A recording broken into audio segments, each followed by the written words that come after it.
Hey y'all, this is the Cake, and today I just want to share with you a new strategy that I may or may have not come up with yet. In this video that I'm showing you, it was the fastest game that I've ever played. I'm pretty much showing you the last 10 minutes of this gameplay. I'm, of course, Fiddlesticks. I love Fiddlesticks to death. He's my best character.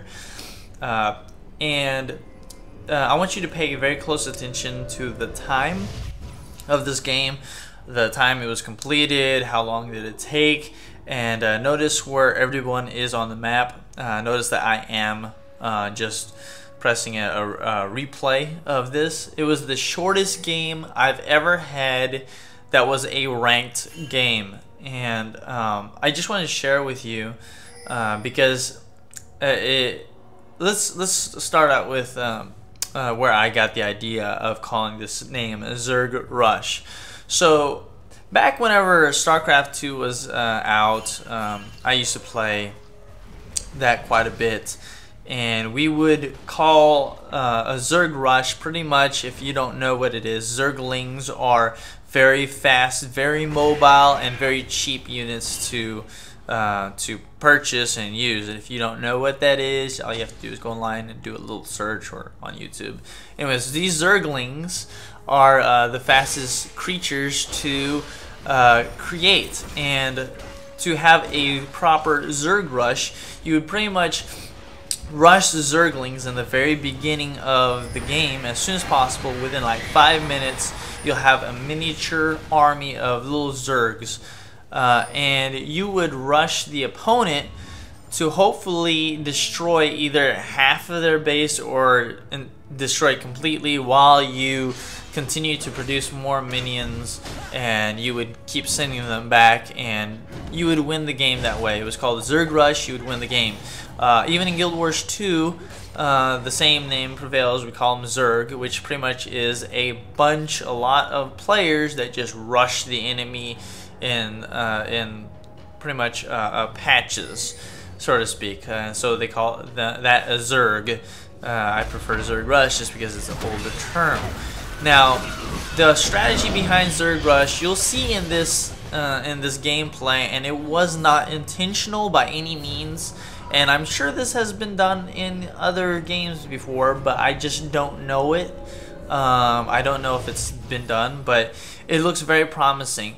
Pretty much, what you do is you just forget about the meta. Forget about the meta. Don't even worry about the meta. You have one solo top lane, one mid lane, two which would be your AD carry on the bottom with a support, and one jungler. That's the current meta that is very popular. We'll throw that out the bag. This is the Zerg Rush strategy, and I don't know if it's new or if it's been used before, if it works entirely or not. Like I said, I already told you, I don't know. But in this one, it turned out to be sort of like a Zerg Rush at the end, and I don't know why Swain's doing that. You can't kill Fiddlesticks. A lot of people don't know that. But it turned out to be very, very dominating, and here is what you do. In the very beginning, it would be particularly good if you had Blitzcrank because it helps you with the game. All 5 people go into the top lane bush, and hopefully you have a stupid enough enemy to walk out right into the bush, check his own bush, and then he gets dominated, all 5 players. Okay, so the very beginning of the game, everybody goes to the top bush, and you just stay there in the top bush waiting for your enemy top solo to go and go into the bush. And what this does is 5 people destroying 1 person. That player will not even stand a chance. So here you are, you wipe out top solo lane, and then the enemy team, either they laugh it up or they curse at top solo for being stupid or whatever. They think that, okay, they're up there, it's going to take them a while to get down to bottom lane or middle lane, so we're just going to keep pushing our lanes, not knowing that top lane is still 5 men at the top. At this point, if you have a newbie enemy team, the top is probably raging, saying, hey guys, they're still up here. Guys, they're still up here. Well, your jungler can't really do anything against 5 people. And middle lane is just one guy, and he's still at level 1, level 2 if he's lucky, so he won't be able to do much. Even if you were to bring the jungler and the middle lane up, the jungler pretty much got his jungling messed up, so he can't even jungle properly anymore at this point. Top is probably raging at this point, saying, guys, I need help, and nobody on bottom lane is going to help out because they're too selfish to even consider going up and leaving their lane for the possibility of bottom lane coming back. And so the enemy team then starts to get frustrated, but by this point in time, you take the first tower, and then they think to themselves, well, we're going to take the bottom tower and the mid tower, and everything's going to be peachy, but top lane keeps staying. And then this is where a good strategy would be, is if everybody had flash and everybody had teleport. The reason why I suggest this is in case anybody needs to go back for any reason whatsoever, say their health is low or whatever, they can teleport back in using a minion. So it's a Zerg rush, you constantly go up. So by this point in time, you're pushing on the second tower at the top. And the top is really raging at this point. Guys, they're not leaving. They're still up here. So middle lane starts to come up there to help them. They leave their lane open. Bottom lane comes up there. But essentially, you know that the jungler is gonna come up and try to help the top lane, or the middle lane is gonna try to come up and help the top lane. So then you hide in the top lane bushes, waiting for them to come, and you gank them as they come in, or you just keep pushing the top lane and you have 5 people still up there, and regardless, and by this point in time, top lane is either looking really stupid, the entire enemy team is blaming top lane for being stupid, or top lane is raging, and this just is all out.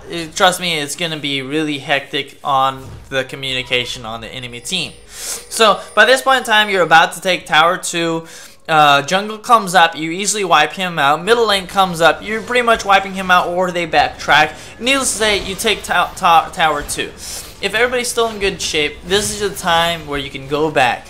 You go back, and you regenerate, whatever. You regen your health, and then you teleport back to the very top where the minions are, your minions are, and you keep pushing top lane. You keep pushing top lane. No matter what, you keep pushing top lane. You stick with the plan. Forget about bottom lane. Forget about middle lane. You keep pushing top lane. Now at this point in time, you're not even dealing with the current meta of the game. You pretty much frustrated the enemy team. They're in shambles from either cursing at each other or whatever. It doesn't matter. You're pushing the top lane. You're sticking to a game plan. And at this point, you're probably having a lot of fun at the same time. So you're pushing top lane. You got 2 towers taken care of. Anytime one of them tries to save it, you know, you're pretty much picking them off one by one. If top lane, of course, stays in top lane, or he just says, you know what, forget it, guys, I'm not even going top lane anymore. I'm sick and tired of this. You guys aren't even helping me. But say he does, then you easily can kill him. Jungling comes up, you nip him off. Middle comes up, you nip him off. And this is the part, see, it's getting really good. We're taking the top tower. Look at bottom lane right now, guys. They're so focused on, okay, well, they're pushing top lane. Well, we're going to take this bottom lane. That, oh, second tower's dead. Why? Well, why not? Let's just keep going. Let's just keep pushing, guys. And bottom lane is still concerned with their own lane. And look at the time. Look at the game time, and we've already taken 2 towers, about to take 3 towers. Top lane is going crazy. Malphite doesn't know what to do. He's just circling around. Tark at this point looks and says, holy cow, they're at our inhibitor. And another one dies. But we're going to still take bottom tower because we're so selfish. But at this point in time, Tark is getting pretty smart. He says, okay, I seriously got to back up. I got to be, and there he goes. He's going back. Because he seriously got to help out this match. Just 14-3. And Easy, the AD carry, of course, he still wants to carry the game. So he is still focused on the bottom lane. He's not even going back. He's not even concerned that the Nexus is about to get destroyed here. He's like, forget this, I am taking bottom tower. Oh no, they got my last tower. I really got to go back and help now.